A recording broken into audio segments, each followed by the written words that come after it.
La grippe a déjà fait une victime dans le département. Un nourrisson a trouvé la mort il y a une dizaine de jours à l'hôpital femme-mère-enfant de Bron. Et aujourd'hui, 4 personnes sont hospitalisées. C'est plus que la normale. Il y a plusieurs patients qui sont en réanimation, à Édouard Herriot, à la Croix-Rousse et sur l'hôpital mère-enfant.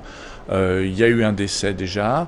La situation n'est pas exceptionnelle, c'est-à-dire qu'on n'a pas autant de cas que l'année dernière, mais on en a quand même de façon significativement plus important qu'au cours d'une grippe saisonnière classique. 2 facteurs inquiètent aujourd'hui les médecins. Tout d'abord, le virus H1N1 est susceptible de provoquer des pneumonies plus fréquemment que l'an passé. Ensuite, la vaccination contre la grippe a fortement baissé dans le Rhône cette année.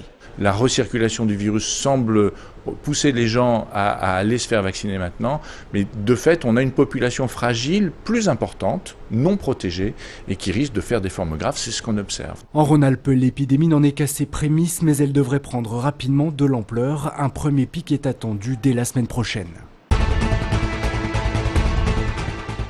Pour la première fois, la CGT n'a pas voulu rencontrer le président Sarkozy aujourd'hui à l'occasion de la présentation de ses vœux à Paris. Pierre Coquan, le secrétaire général du Rhône, explique les raisons de ce boycott. La raison principale, on s'est rendu compte pendant presque 6 mois qu'il n'y a eu aucun dialogue social. Il y a eu plutôt une attitude dédaigneuse vis-à-vis des propositions syndicales par le président de la République.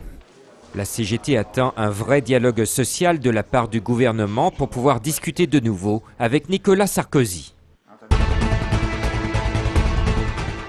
Ce jeudi, une petite centaine de manifestants se regroupent à la mi-journée devant le consulat tunisien. Ceci est en lien avec les actuels mouvements sociaux en Tunisie suite au récent suicide d'un jeune chômeur diplômé. Il s'est immolé par le feu en décembre pour protester contre les agissements de la police de son pays. Les policiers l'empêchaient de vendre des fruits et légumes pour faire vivre sa famille. Cette action de désespoir a soulevé l'indignation dans tout le pays et il y a eu un mouvement qui a commencé le 17 décembre et qui continue jusqu'à aujourd'hui. Cette indignation est relayée aujourd'hui en France et dans plusieurs pays par de nombreuses associations et partis politiques afin d'interpeller le pouvoir tunisien sur le sort de ces jeunes chômeurs diplômés ou travailleurs précaires. C'est un véritable choc qui s'annonce vendredi soir à l'Astrobal. L'Asvel accueille son voisin Roanne pour un derby explosif qui se jouera à guichet fermé. La chorale étant le nouveau leader de Pro A avec 10 victoires en 12 matchs. Relancés par leur succès au Havre la semaine passée, les hommes de Nordingrib doivent s'imposer pour rester dans la course à la semaine des As. On joue un match à domicile important face à une grosse équipe. Donc on ne calcule pas, il faut vraiment combattre Roanne. Un avant-match marqué par l'épidémie de gastro-entérite du côté de Roanne. Seulement 4 joueurs ont pu préparer la rencontre durant la semaine. Côté Villeurbanne, on préfère se concentrer sur le terrain, chacun ses problèmes. L'Asvel veut oublier 2010 et montrer un autre visage en 2011. La cohésion est meilleure et on a prouvé ça le week-end dernier au Havre. Si on joue tous les matchs de la même façon, on peut être une équipe très forte.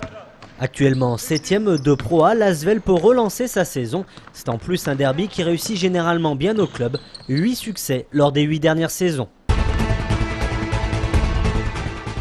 Chez ce pâtissier chocolatier lyonnais, c'est clair, en janvier, il n'y a plus qu'elle qui compte. Pour la galette des rois, ils sont au moins une quinzaine à se relayer jour et nuit. Ici, elle est faite entièrement à la main et suivant une recette très précise. Moi, j'aime la galette où il y a peu de feuilletage et beaucoup de frangipane. Parce que c'est beaucoup plus agréable à manger, déjà ça fait pas de miettes, et en plus de ça c'est avec la frangipane où on peut s'éclater au niveau du goût. Le goût c'est essentiel, alors le pâtissier propose 3 saveurs, frangipane, frangipane et chocolat, et la spécialité maison, frangipane et praline. Ces pralines après vont être broyées et on va réaliser avec notre frangipane. Donc en fait c'est une frangipane qui est moins sucrée qu'une frangipane normale, puisqu'il n'y a pas d'ajout de sucre. Elle est sucrée uniquement par le biais de la praline. Voilà pour la recette, mais la galette des rois, c'est aussi la fève et la couronne. Alors là encore, le pâtissier a innové. Mon idée, c'était pour les femmes un diadème, donc dans des tons pas trop clinquants, argentés, un petit peu patinés. On accessoirise la galette de plus en plus. La galette des rois, en principe, c'est pour fêter le soleil et les jours qui s'allongent à nouveau. Mais ici, comme partout ailleurs, elle sera en vente au moins jusqu'à la fin du mois.